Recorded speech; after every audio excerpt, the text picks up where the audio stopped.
Qual é o tema? Chão de esperança. Esse é o tema de hoje. Eu queria compartilhar esse tema com você. A impressão que dá é que se tem um lugar que seja o lugar mais baixo que um ser humano pode atingir, é o chão.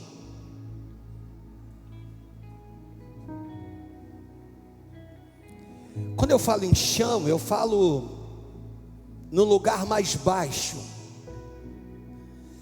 E eu quero te mostrar hoje, através do apóstolo Paulo, um momento da vida dele, em que ele vai conhecer o chão. E eu costumo dizer que na vida de todo homem, de toda mulher de Deus, é necessário que conheçamos o chão. Porque através desse conhecimento do chão, eu também vou aprender a respeito de esperança. Quando todas as minhas forças vão embora, quando Ele me permite chegar talvez no lugar mais baixo, porque Ele é o Deus que abate o soberbo, exalta o abatido, e Ele tem uma maneira de trabalhar conosco ímpar, imprescindível. E eu quero compartilhar com vocês em Atos, lá no capítulo de número 26, quando Paulo vai promover um discurso diante do rei Agripa II. E nesse discurso que o apóstolo Paulo vai fazer, se defendendo, ele vai contar um pouquinho da sua história.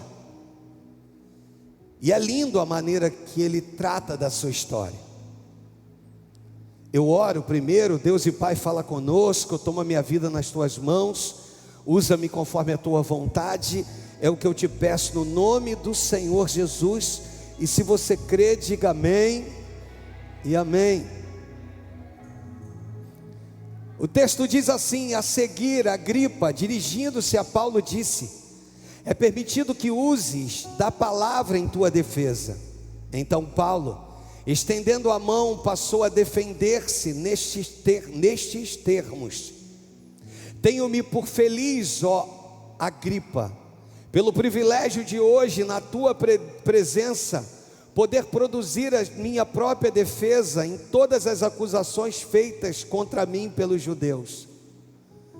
Mormente, porque és versado em todos os costumes e questões que há entre os judeus, por isso eu te peço que me ouça com paciência. Quanto à minha vida, desde a mocidade, como decorreu desde o princípio entre o meu povo e em Jerusalém, todos os judeus a conhecem, pois na verdade eu era conhecido deles desde o princípio, e se assim o quiserem testemunhar, porque vivi fariseu conforme a seita mais severa da nossa religião, e agora estou sendo julgado por causa da esperança, da promessa que por Deus foi feita aos nossos pais, a qual as nossas 12 tribos, servindo a Deus fervorosamente de dia e de noite, almejam alcançar.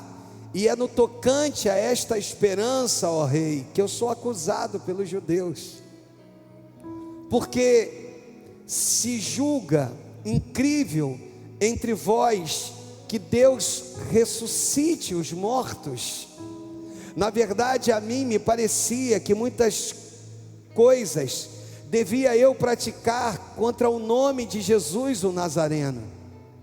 Assim, procedi em Jerusalém, havendo eu recebido autorização dos principais sacerdotes, encerrei muitos dos santos nas prisões, e contra estes dava o meu voto quando os matavam. Muitas vezes os castiguei por todas as sinagogas, obrigando-os até a blasfemar, e demasiadamente enfurecido contra eles, mesmo por cidades estranhas os perseguia. Com este intuito, Com estes intuitos, parti para Damasco, levando a autorização dos principais sacerdotes e por eles comissionado. Aí ele começa no versículo 13, e eu ministro daqui por diante. Ao meio-dia, ó rei, indo eu caminho afora, vi uma luz no céu, mais resplandecente que o sol, que brilhou ao redor de mim e de todos que iam comigo. E caindo todos nós por terra, ouvi uma voz que falava em língua hebraica, dizendo: Saulo, Saulo, por que me persegues? Dura coisa é recalcitrares contra os aguilhões. Então eu perguntei: quem és tu, Senhor? Ao que o Senhor respondeu: eu sou Jesus, até aqui, a quem tu persegues. Essa é a defesa do apóstolo Paulo junto ao rei Agripa II. Agripa, que foi criado, era contemporâneo do apóstolo Paulo, e foi criado e conhecia todos os costumes dos judeus. Então Paulo começa a contar detalhes da sua vida, de quem ele foi, e começa também a contar alguns detalhes do encontro que ele teve com Jesus. Nesses detalhes que ele conta, a partir do versículo de número 13, nós vamos ver que Paulo vira e diz assim: ao meio-dia, ó rei Agripa, indo eu caminho afora, vi uma luz, e ele diz que essa luz é mais resplandecente que o sol. Essa mesma luz, tão forte, fará com que todos caiam do cavalo. É interessante, porque não se tem a exatidão se eles estão montados num cavalo, ou se eles estão caminhando, sendo conduzidos por um cavalo, mas numa carruagem. Mas de uma certeza nós temos, de que todos eles caíram.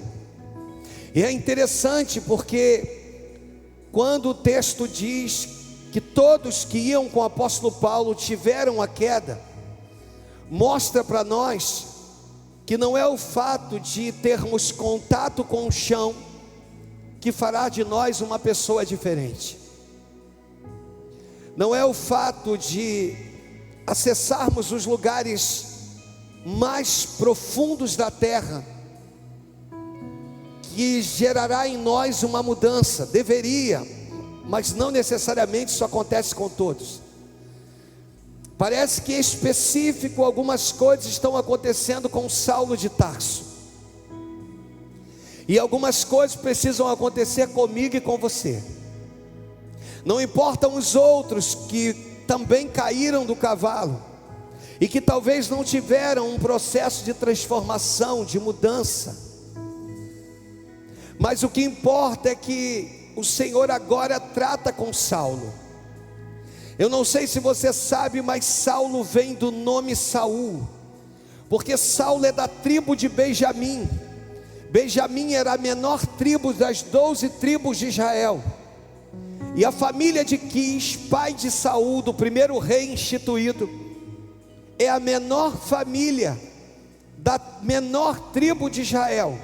Então deixa eu te fazer entender. Quis faz parte da tribo de Benjamim, só que a família de Quis é a família mais pobre da tribo de Benjamim. Deus vai escolher alguém da família de Quis, pai de Saul, para que seja rei. Mas Deus vai escolher alguém na menor tribo das 12 tribos. Deus escolhe a tribo de Benjamim. Então o nome Saulo vem de Saul, porque a Bíblia diz que dos ombros para cima não havia ninguém semelhante a Saul. Ele era formoso, e Deus agora escolhe Saul como o primeiro rei. Ele é aclamado pelo povo, mas ele é escolhido por Deus. é Deus quem vai escolhê-lo. Saul significa grande. Saul, me ajuda a pregar, significa grande. Uma vez que Saulo de Tarso tem o mesmo significado de Saul, também quer dizer que Saulo significa grande. Agora, aquele que se considera grande se torna pequeno, porque ele vai ao chão, perde a sua visão, e Deus vai começar a trabalhar na vida desse homem. Lembrando, quando Saulo sai de Jerusalém para Damasco, levando consigo cartas que dava a ele autonomia, autoridade, esse caminho percorrido levou alguns dias, e nesses dias de caminhos percorridos, Saulo era o detentor da palavra. O que significa isso, pastor? Eu te explico. Saulo determinava o momento em que os cavalos deveriam de parar. Saulo era o primeiro a descer do cavalo. Saulo determinava o tempo do almoço. Saulo determinava o tempo do descanso. Saulo determinava o tempo que eles iam armar a tenda, porque sobre a vida de Saulo havia uma autoridade, autoridade que Deus respeitava. Então sobre ele havia a oportunidade de ditar aos seus o tempo de prosseguir e o tempo de parar para descansar. Sobre ele, essa autoridade era tão grande, e ele se fazia valer do seu nome, e ele se via grande, grande em tudo aquilo que ele havia estudado, porque era um fariseu dedicado ao ensino, e tudo que ele aplicava com excelência. Mas o céu olha e diz assim: eu preciso mostrar para ele que grande sou eu. Deixa eu compartilhar com você algumas coisas. Deus é especialista em quebrar soberbos. Deixa eu repetir, porque isso é forte e difícil de ouvir. Deus é especialista em quebrar soberbos. Deus é especialista em pegar soberbos e lançá-los ao chão, e mostrar: grande sou eu, não é você. Então para você, para mim, para nós que nos achamos alguma coisa, ou que tem de mais importante, não sou eu e nem você, é Ele. Para isso nós aprendemos na Bíblia que a Ele toda a honra, toda a glória e todo louvor. Então Deus vai pegar Saulo, aonde o seu nome significa grande, e vai levá-lo ao chão. Agora, esse homem que se achava grande vai se ver no chão, sem forças e sem visão. E aí Deus começa a me ensinar algumas coisas nesse texto, porque agora esse homem que se achava grande tem vergonha de olhar para o alto, até porque quando ele tenta abrir os olhos, ou quando ele tenta visualizar alguma coisa, ele vê tudo escuro. Ele já não possui mais uma visão que dê a ele o direito de contemplar as maravilhas desse mundo. Agora Paulo está ali com seu rosto voltado para o chão, e agora é como se o chão conversasse com o apóstolo Paulo, conjecturo eu, e o chão vira para o apóstolo Paulo e diz assim: tu pensavas que tu eras grande, né? Tu achava que tu tinha poder, né? Tu achou que você podia. Tu disse que se você não fizesse, ninguém faria no teu lugar. Você se achou maior que todos. Você se achou o maior na sua casa. Você se achou o maior diante dos seus servos. E agora você está tendo um contato comigo. A superfície mais baixa, aonde você pisava, colocava a planta dos seus pés, é o lugar que você está com o seu rosto colado. Deixa eu te falar uma coisa: todas as vezes que a Bíblia fala que Jesus precisou chamar Pedro de Simão, o Senhor estava resgatando em Pedro a sua velha natureza que aflorava. Então todas as vezes, mesmo lá em Lucas 21, quando Jesus vai dizer: Simão, Simão, eis que Satanás vos reclamou para vos peneirar como trigo, mas eu roguei por ti para que a tua fé não desfaleça. Aí Simão entra em ação, ele diz: Senhor, estou pronto para ir contigo, tanto para a morte quanto para a prisão. Jesus continua a dizer-lhe: Simão, antes da troca da guarda, tu vai me negar 3 vezes. Sabe o que Deus está falando conosco? Que às vezes Ele precisa voltar a se relacionar com a nossa velha criatura quando ela aflora. Ele sabe que não pode falar com você transformado. Por quê? Porque a sua velha criatura está falando mais do que o poder do homem interior. Ou seja, o meu homem exterior está dando mais vazão do que o meu homem interior. Paulo vai dizer que ainda que o meu homem exterior se corrompa, todavia o meu homem interior se renova dia após dia.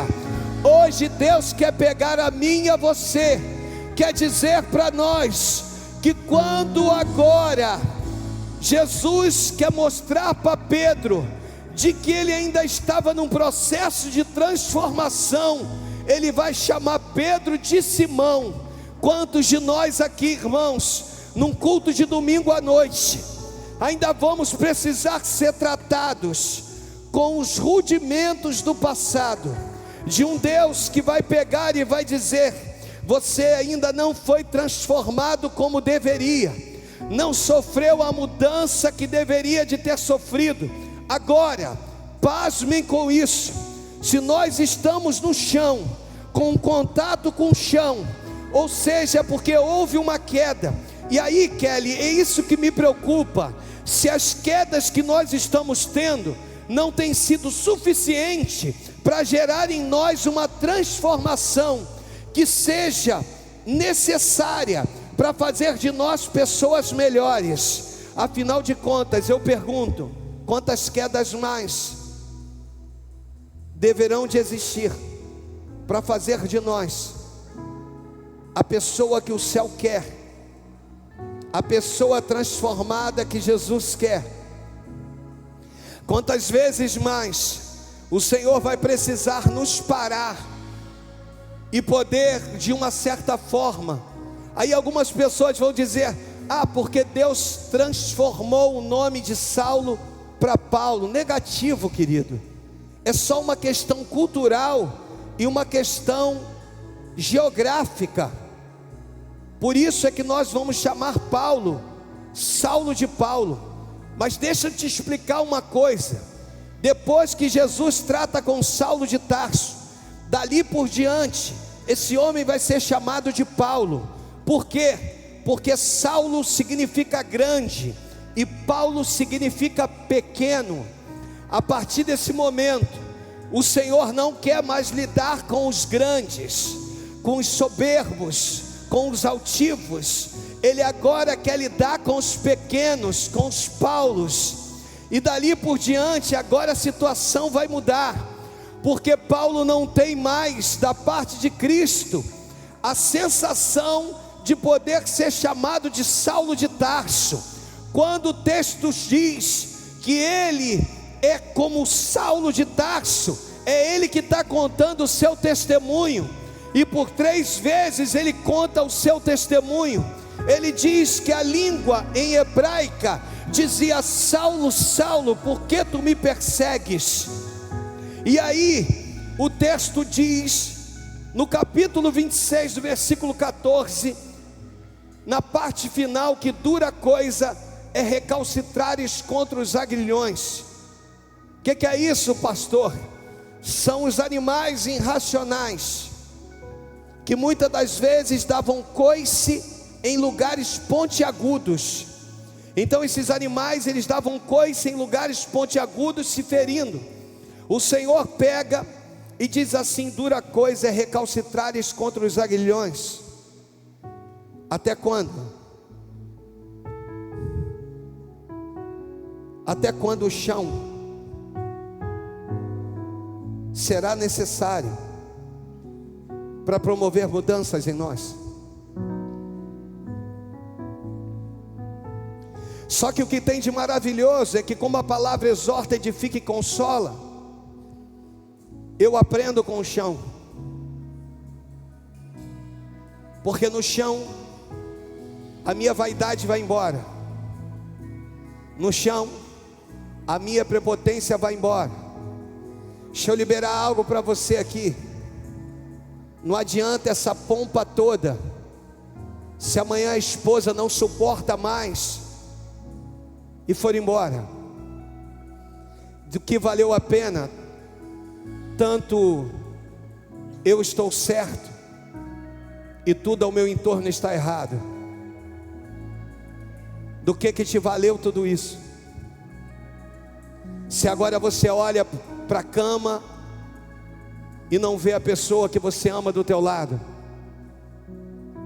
Deus está falando a respeito de algumas situações, de alguns aquebrantamentos. Chão, irmãos, me arremete a um monte de coisas. Posso aqui enumerar? Posso, diga amém por isso. Então vou enumerar algumas coisas. Deus tem maneiras de nos levarmos ao chão. Dentre elas, o opróbrio, a vergonha. Dentre elas, a enfermidade. Dentre elas, quando nada dá certo na sua vida. Deus vira para nós e diz o seguinte: você não tem reparado que para onde quer que você vá, no que quer que você deseja fazer, as coisas não fluem? Você não tem identificado isso na sua vida? Você não tem compreendido que primeiro você se submete, para depois alguém então ser instrumento para a tua vida? Sabe como é que era conhecido o profeta Eliseu? Ele era conhecido como o homem que deitava água nas mãos do profeta Elias. Sabe o que está acontecendo conosco, Nova Unção? E você que me assiste em casa, nós estamos diante de uma geração que não se curva, uma geração de dura cerviz, uma geração de jovens que se acham melhores que todos, uma geração de jovens que se acham melhores que os pais. Qualquer coisa que papai e mamãe falam não serve de nada. Por conta de quê? Por conta de um engrandecimento, por conta de uma satisfação própria. E Deus, como eu havia dito, é especialista em quebrar algumas coisas que cresceram e se tornaram maiores do que Ele. Ele vai nos pegar e vai dizer assim, para que você entenda que é a minha vontade, não a sua. Por amor à sua vida, porque eu amo a todos quanto eu corrijo, eu preparo um chão. Agora deixa eu falar para você e te dar um conselho. Obedeça sem que haja necessidade do chão, porque no chão algumas coisas acontecem, alguns desgostos acontecem, alguns males acontecem. E para alguns de nós, você não precisa ter contato com o chão, é só você obedecer, é só você entender. Quando João vai dizer que importa que ele cresça e que eu diminua, quando João é interpelado e seus servos vão lá e vão dizer: Senhor, aquele a quem tu batizou está batizando. João vai dizer: o homem não pode receber nada se do céu não lhe for dado. Ele vai virar e vai dizer assim: eu vos disse que eu não sou o Cristo. E ele vai dizer: importa que ele cresça e que eu diminua. Deus quer nos pegar e nos colocar do tamanho certo, irmãos. Do tamanho, e o tamanho certo é o tamanho de quando Ele olha e diz assim: agora sim, que você entendeu isso, eu posso te exaltar. Deixa eu falar para você, quantas portas Ele vai precisar fechar para que você entenda que Ele é a fonte, que você é o canal. Quantas portas mais vão precisar fecharem para que você entenda que dele vem toda a sabedoria, de que dele vem toda a essência, de que dele vem tudo aquilo que nós precisamos. E aí, irmãos, Ele precisa olhar para nós e dizer assim: olha, eu vou precisar fazer com que ele desça no patamar que ele está, mas se eu pedir para que ele desça, ele não vai descer. Então não tem problema nenhum com isso. Eu promovo uma queda, e na queda que eu vou promover, eu quero dizer para eles que essa queda é um posicionamento, não é para o mal. Então vira para alguém do teu lado e diga assim: quando Deus promove uma queda, é para posicionamento. Deus está virando para nós e está dizendo: é tempo de posicionamento. Eu vou repetir: é tempo de posicionamento, é tempo de nós descermos dos patamares, é tempo daquela de largarmos e deixarmos de lado aquela fala: nossa, deixa que eu faço, joga para mim, deixa que eu resolvo. Você não resolve nada, você não faz nada, quem faz tudo é o Senhor. Nele reside todo querer e todo efetuar. Sem Ele nós não somos nada, sem a sua unção nós não somos nada. Ele é quem me convida para habitar no esconderijo do Altíssimo. Hoje Deus está nos parando para dizer: se você quiser descer, eu converso contigo, mas se você não quiser descer, não há problema nenhum, eu te faço cair.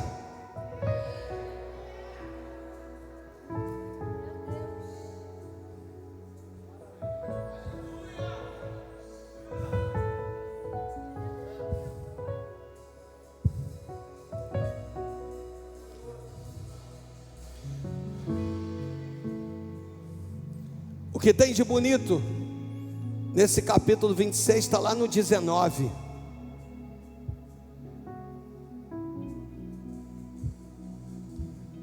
Paulo vira para Agripa e diz para Agripa: pelo que, ó rei, não fui desobediente à visão celestial. Deixa eu conversar com você a respeito disso.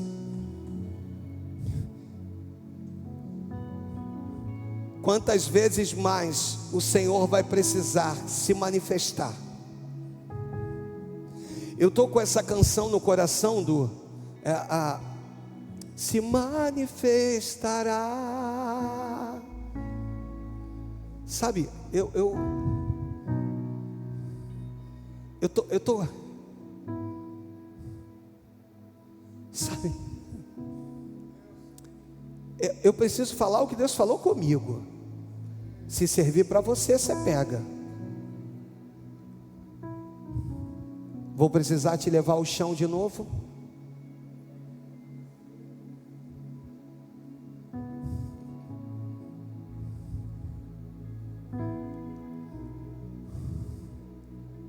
Só pode falar do chão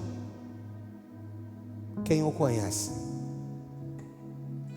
Só que no chão, pastor Orlando, que aparentemente talvez seja os momentos mais delicados na vida de um homem de Deus, quando é Ele, eu aprendo que no chão há esperança. Eu aprendo que no mesmo chão que me confronta, que me reduz, que tira o Saulo de nós, só o chão é capaz de tirar o Saulo de nós, irmãos. Nenhuma outra maneira teria o poder de arrancar Saulo de nós. A forte luz é um impacto, representa o próprio Cristo. O chão é aquele que aponta. Tu não achava que tu era? Tu não dizia que podia? É no chão que eu aprendo.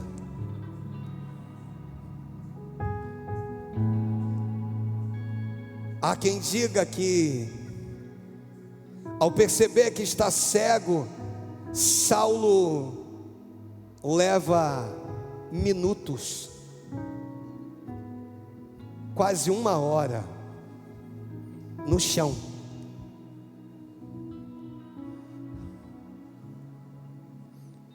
Porque esse é o processo de Deus. É assim que Deus faz com a gente.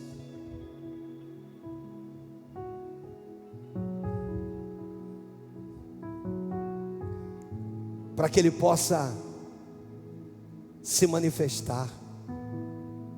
Ó, Saulo, grande, vou tirar de você, vou te recompor daqui à frente, daqui a pouco, mais à frente. Quando Deus usa Ananias para Saulo, vai lá na rua direita, Ananias, tem um homem lá chamado Saulo de Tarso. Quando o Espírito Santo fala dessa forma com Ananias, Ananias pira e diz: coisa louca é essa? Senhor, esse homem é mau, é cruel. Mas o Senhor vira e diz assim: há um propósito estabelecido sobre a vida dele.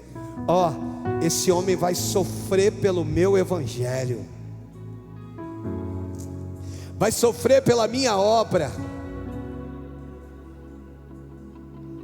Sabe quando Deus começa a pegar e começa a dizer assim: ó, só faz o que eu quero, só faz o que eu mando. É interessante, porque se eu não me engano no versículo 17 a 18, agora Ananias vai chamar Saulo. Ó, 17, então Ananias foi, e entrando na casa, impôs sobre ele as mãos. Ele quem? Paulo. Imagina Ananias tremendo, irmãos. Saulo era mau, queridos. Impôs sobre ele, disse: Saulo, irmão. Agora vai chamar Saulo de irmão, mostrando uma geração, a geração de Ananias, a geração que reconhece a extensão da graça. O mesmo que vos salvou é o mesmo que vai salvar aquele que você chama de inimigo. O texto agora diz que Saulo vai ser chamado de irmão. Ele diz assim: o Senhor me enviou, a saber, o próprio Jesus que te apareceu no caminho por onde vinhas, para que recuperes a vista e fiques cheios do Espírito. Parou. O texto diz que o Espírito, a voz, Jesus, vai virar para ele, para Ananias, e diz assim: você está indo lá para recuperar a visão dele. Ele chega no lugar para recuperar a visão de Saulo, mas ele diz assim: seja cheio do Espírito Santo. Sabe por quê? Porque aquilo que te faz transbordar alcança outras pessoas, irmãos. Naquilo que você está cheio, alcança outras vidas. E agora Ananias entendeu isso. Não vai bastá-lo simplesmente recuperar a visão, ele precisa ser cheio do Espírito. E aqui Deus inverte algumas coisas, porque Saulo vai ser cheio do Espírito para depois ser batizado nas águas. Deus está dizendo para nós: olhem para mim, pelo amor de Deus, se coloca logo nessa posição que Deus tem, que é para a tua vida. Você é uma potência nas mãos do Senhor, mas aprenda uma coisa hoje: Ele quer que você desça. Sai do patamar, sai dessa ideia que você precisa falar e a tua palavra tem que ser única, que se não for obedecida, que se você tem mulheres mandando dentro de casa, ei, está errado, vai dar ruim uma hora, em nome de Jesus. Tem homens que não estão exercendo suas autoridades espirituais, vai dar ruim. Deus está dizendo, cada um no seu papel. O Senhor está virando e está dizendo, em nome de Jesus, olha para cá por favor. Tem ovelhas, tem gente que olha o pastor pregando e diz: se eu tivesse lá eu pregaria melhor, eu faria melhor. Deixa eu te falar uma coisa, desce primeiro, porque enquanto você não descer, Deus nunca vai te colocar no lugar de exaltação. Primeiro tu serve, primeiro segue, sobe o primeiro degrau, depois o segundo, depois o terceiro, depois o... Ei, é assim, porque aí quando você subir para trazer a palavra, as pessoas te respeitarão, porque você aprendeu os degraus do ministério. É isso que Deus quer falar conosco. Deixa eu te falar, Ele usa quem Ele quer, Ele pode pegar quem Ele quiser. Ele tira um, coloca outro, Ele coloca um, Ele tira o outro. É assim que Deus faz. Hoje Deus está nos pegando e está nos colocando do tamanho certo, e está virando para nós e está dizendo: é assim que eu quero você, entendeu? Você entendeu? Você pode glorificar o Senhor, porque sabe qual é o nosso problema, Du? O problema é a gente exaltar o Senhor, é a gente dizer glória a Deus e aleluia, sendo admoestado, irmãos. Ele está batendo e tu está dizendo glória a Deus, Senhor. Ele está batendo e tu está dizendo é isso aí, Deus. Ele está batendo e tu está dizendo me coloca do tamanho certo, Jesus. Ele está batendo e tu está dizendo é disso que eu preciso. Ele está batendo e tu está dizendo é disso. Ei, segura. Sabe por quê?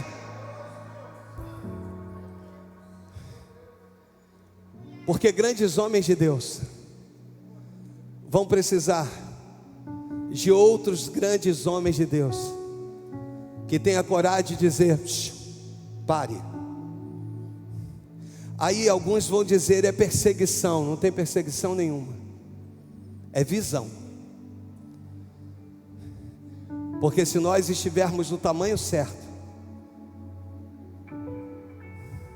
a gente chega a lugares. Deixa eu te dar uma dica: não pule etapas da sua vida. Segunda dica: não corte caminhos. Terceira dica, olha para mim, eu ainda estou pastor nesse lugar. Tem algum sonho ministerial? Tem algum desejo ministerial? Você pode passar por todos os pastores da casa, mas se não passar por mim, você não chega a lugar nenhum. E se Deus quiser, Ele abate, me arranca e coloca um outro no lugar. Mas se Ele colocar um outro no meu lugar, você vai ter que passar por ele, em nome de Jesus. E aí, se esse outro também estiver soberbo demais, não tem problema, Ele arranca. Aí Ele pega o pastor Du e diz assim: agora é o pastor que está à frente da nova unção. E aí tu vai ter que passar por ele. Aonde quer que tu queira chegar, não tem jeito, vai precisar chegar e dar de cara com a liderança da igreja. Aqui tem líder, tem pastor, irmãos. Não perfeito, perfeito eu não sou e nunca serei, e a prova disso vocês sabem. Agora, tem homem de Deus hoje aqui, com vida pautada, vida no altar, com dedicação. Tem homem dizendo para Deus: Senhor, que eu diminua para que tu cresça, e cada vez que eu dobro os meus joelhos, Ele me exalta. Então, quer vir, quer caminhar, quer prosperar, quer crescer ministerialmente? O segredo é esse aqui: vem comigo para o joelho. Me passa mensagem antes de meia-noite para dizer: pastor, estou agarrado contigo aí, estou no joelho contigo, em nome de Jesus. Me passa a mensagem 3 horas da manhã e vê se eu não vou te responder. Diz assim: pastor, estou na oração contigo aí, em nome de Jesus. Sabe por quê? Porque no chão eu aprendi o que é ser exaltado por Deus. Então, em nome de Jesus, se é para Jesus, pode bater, porque Ele merece. Ei, biquei combará, bachou, biquei combadas, lá bachou, bicombarás.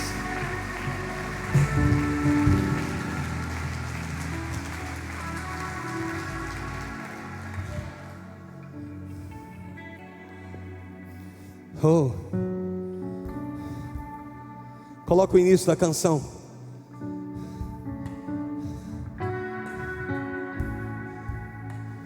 Oh, aleluia.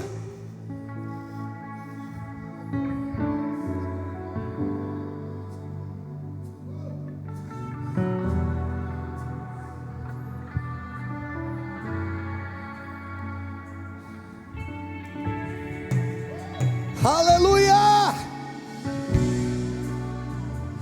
O meu apelo hoje é simples. O meu apelo é para o menor da casa. O menor da casa.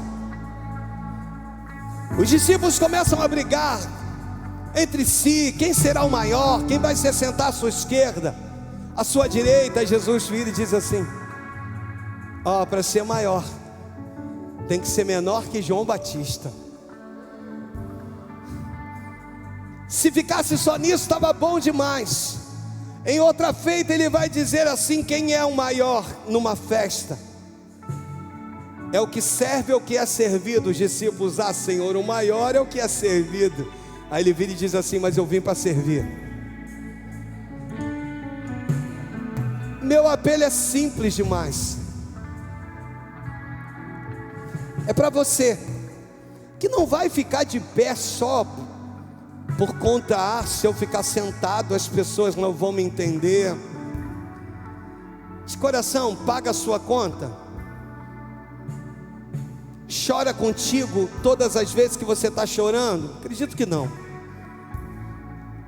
Então, se não paga a sua conta, não chora contigo todas as vezes que você está chorando, desculpa, ninguém tem nada a ver com a tua vida. Então o apelo que eu faço não é por conta disso. O apelo que eu faço é por conta daqueles que estão dizendo assim: Senhor, não quero ser grande não. Não quero ser grande não. Quero ser o menor da casa. Quando eu estiver te servindo, estiver na portaria, quando eu estiver tocando, quando eu estiver dançando, eu quero ser a menor da casa. Não precisa nem me colocar em evidência, Senhor. Oh, que brilhe o Senhor. Que eu seja simplesmente reflexo do seu brilho. É esse que eu quero ser. Eu quero poder mostrar que as quedas que tivemos já foram suficientes. E quando ela é suficiente, eu parto para um chão de esperança. Ó, Paulo vai conhecer o chão de novo. Agora Paulo, pequeno. A Bíblia diz que ele vai ser apedrejado, vai ser dado como morto pelos seus. Não é por quem está apedrejando Paulo, não. Seus discípulos vão olhar para Paulo e vão dá-lo como morto. Quando os inimigos se afastam, Paulo se levanta, sacode a poeira. Sabe o que Deus está falando conosco? Quando a exaltação chega, irmãos, porque a esperança gera tudo isso, Deus transforma. Deus está nos pegando hoje. O apelo é na totalidade da igreja. O apelo é para você. Pode apagar as luzes. Para você que está dizendo: Jesus, eu quero ser o menor. Senhor, eu quero me colocar nas tuas mãos como menor. E eu quero convidar você a se colocar de pé no seu lugar, em nome de Jesus. Em nome de Jesus. Aleluia.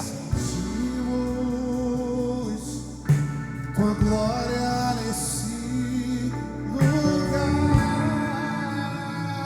O menor. algo grande acontecerá. Aleluia.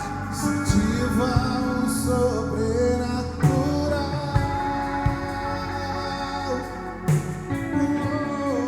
Meu Deus.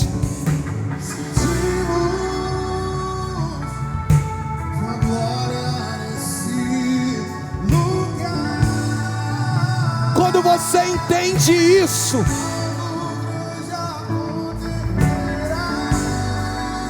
alguns processos são findados.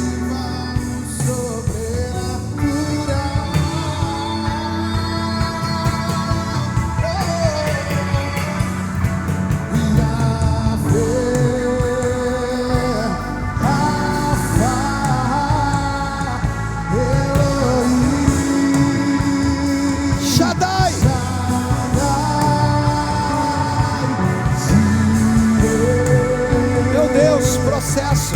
Adorai, se manifestará. Processos.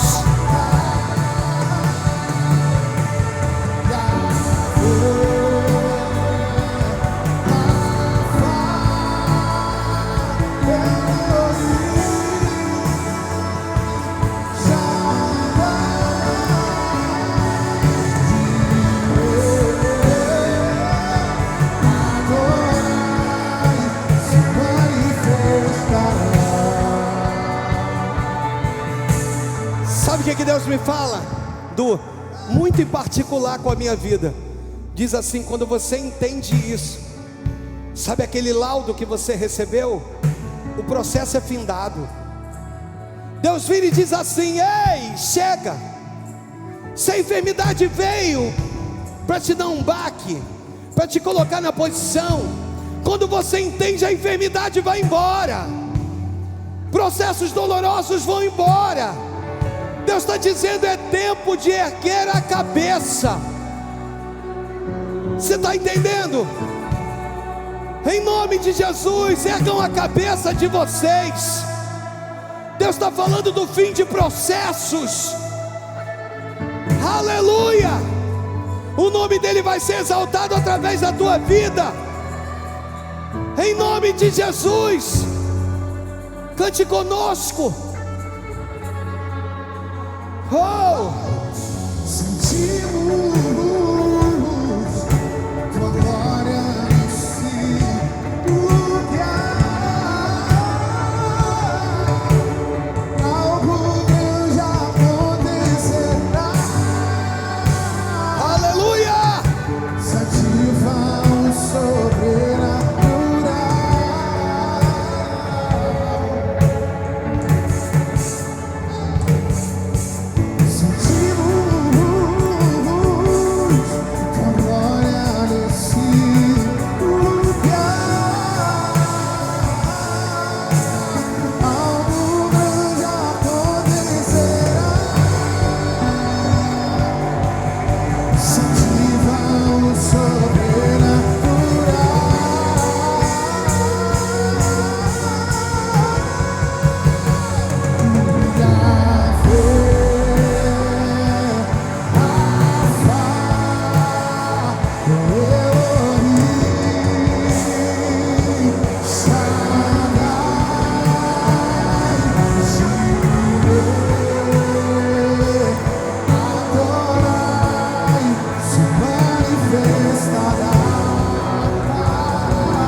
Aqui, ó, Deus me deu algo aqui, ó.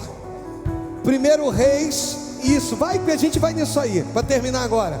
1 Reis capítulo 19, versículo 9. Meu Deus, meu Deus, meu Deus.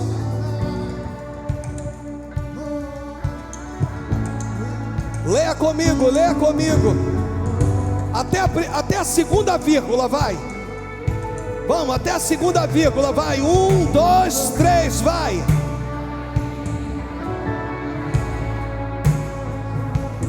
Vamos lá, mais uma vez. 1, 2, 3, vai. Diga assim: Elias, no auge da sua crise, entrou numa caverna. Diga mais uma vez: diga, Elias, no auge da sua crise, entrou numa caverna. Mas diga assim: mas um dia o Senhor resolveu falar com ele e disse: que fazes aqui, Elias? Essa noite é a noite, essa noite é a noite de sairmos da caverna. Meu Deus! Meu Deus! Meu Deus! Meu Deus! Saindo da caverna! Saindo da caverna! Saindo da caverna! Em nome de Jesus! Você está saindo da caverna. Saindo da caverna. Hoje, aleluia. Saindo da caverna.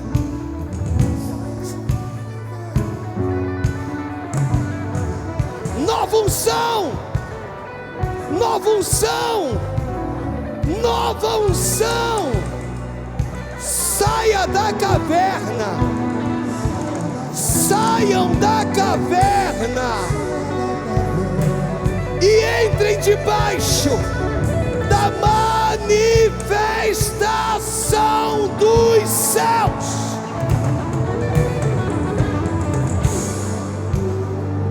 Vem, vem, vem. Se adorarmos, você manifestará. Se clamarmos, você manifestará. Se buscarmos, você manifestará. Se adorarmos, você manifestará. Se clamarmos, você manifestará. Se adorarmos, você manifestará. E a fé se manifestará. Se manifestará. A fé se manifestará. Se manifestará. E a fé se manifestará. Se manifestará. A fé se manifestará. Se manifestará. Ei, nós fazemos parte de uma geração que vira para o Senhor e diz: já aprendi, Jesus.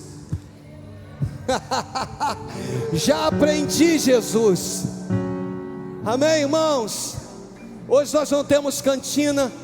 Hoje você vai sair daqui, talvez para lanchar em